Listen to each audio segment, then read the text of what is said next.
Selamat datang di channel ini dan selamat hari Minggu. Sahabat-sahabatku yang terkasih, dunia memiliki sebuah hukum alam yaitu survival of the fittest. Yang artinya kita hanya akan bisa bertahan hidup jika kita mampu beradaptasi dan bersaing dengan yang lain. Hukum alam ini menciptakan kecenderungan kompetisi di dalam diri kita. Kita berlomba-lomba menjadi yang terbaik, baik dengan cara yang positif, tetapi juga terkadang dengan cara negatif. Misalnya, mencari kekurangan orang lain dan menjatuhkan mereka. Cara berpikir seperti ini sangat bertolak belakang dengan cara berpikir Tuhan. Sebab di hadapan Tuhan, semua manusia adalah sama. Tuhan memperlakukan manusia berdasarkan kasih-Nya karena kepedulian dan kemurahan hati-Nya. Kita diminta untuk tidak iri akan kemurahan hati Allah. Sedangkan manusia terkadang mengukur sesamanya dengan tata ukuran dunia yang lebih bersifat ekonomis. Cara berpikir yang seperti itu dikritik oleh Yesus di dalam bacaan Injil.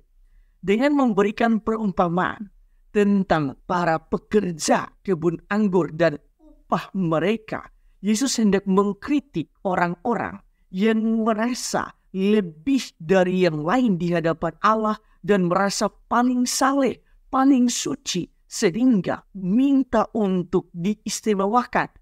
Dan hanya mereka saja yang berhak mendapatkan berkat dari Tuhan. Padahal Allah senantiasa memberikan kesempatan yang sama kepada semua orang dan melimpahkan berkat yang melimpah tanpa pandang bulu. Di dalam bacaan yang pertama, Tuhan juga menekankan, rancanganku bukanlah rancanganmu. Itu artinya, Allah memiliki ukuran tersendiri dalam melimpahkan berkat dan rahmat kepada setiap manusia. Karena itu, yang patut kita lakukan ialah hidup kita harus selalu terarah kepada Tuhan. Di dalam bacaan yang kedua, Santo Paulus mengatakannya dengan begitu indah. Bagiku hidup adalah Kristus dan mati adalah keuntungan.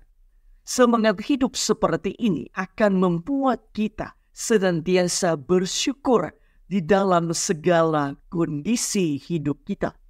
Jika bahagia, kita tahu bahwa semua karena Tuhan. Dan dalam keadaan yang tidak baik pun, kita tidak akan komplain kepada Tuhan, tetapi tetap bersyukur dan terus berjuang tanpa menyerah. Sahabat-sahabatku yang terkasih, berdasarkan bacaan-bacaan hari ini, marilah kita merenungkan sejumlah remah permenungan. Pertama, di dalam bacaan Injil, Yesus mengatakan, iri hatikah engkau kalau aku murah hati?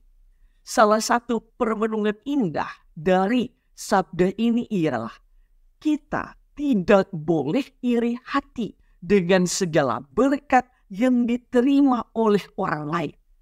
Tuhan telah menyediakan berkat bagi semua orang berdasarkan kemurahan hati-Nya.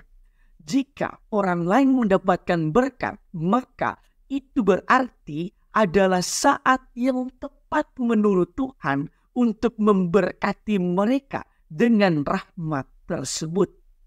Jangan suka iri hati atau membandingkan diri kita dengan orang lain agar kita tidak kecewa, karena berkat itu dari Tuhan, bukan dari manusia. Kedua, di dalam bacaan yang pertama, Tuhan menegaskan, rancanganku bukanlah rancanganmu. Dan di dalam bacaan yang kedua, Santo Paulus mengatakan, bagiku hidup adalah Kristus dan mati adalah keuntungan. Hal ini hendak menegaskan bahwa fokus hidup kita bukanlah pada sebuah hasil, yaitu kesuksesan atau tidak sukses. sebagaimana standar yang selalu diberikan oleh dunia. Tetapi fokus hidup kita ialah proses hidup itu sendiri. Dan dalam proses hidup itu, Kristuslah yang menjadi fokus dari hidup ini. Jika Kristus adalah fokus kita, maka di dalam setiap detik kita akan berusaha mempersembahkan yang terbaik untuk Kristus. Selain itu, kita tetap selalu percaya pada rancangan Tuhan. Kita tetap yakin Tuhan selalu menghendaki yang terbaik, sehingga kita akan selalu melihat sisi positif dari setiap pengalaman yang kita alami.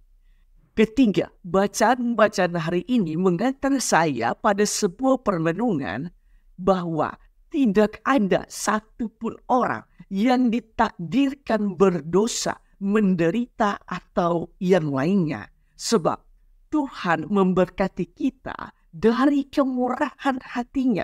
Maka yang terpenting ialah bagaimana kita senantiasa mengolah diri untuk menyuburkan iman dan diri kita. Karena itu, bagi kita orang beriman, tidak ada kata menyerah di dalam segala keterpurukan, di dalam segala perkara hidup. Karena rahmat Tuhan akan senantiasa mengalir dari kemurahan hati Allah. Tuhan memberkati Anda semua.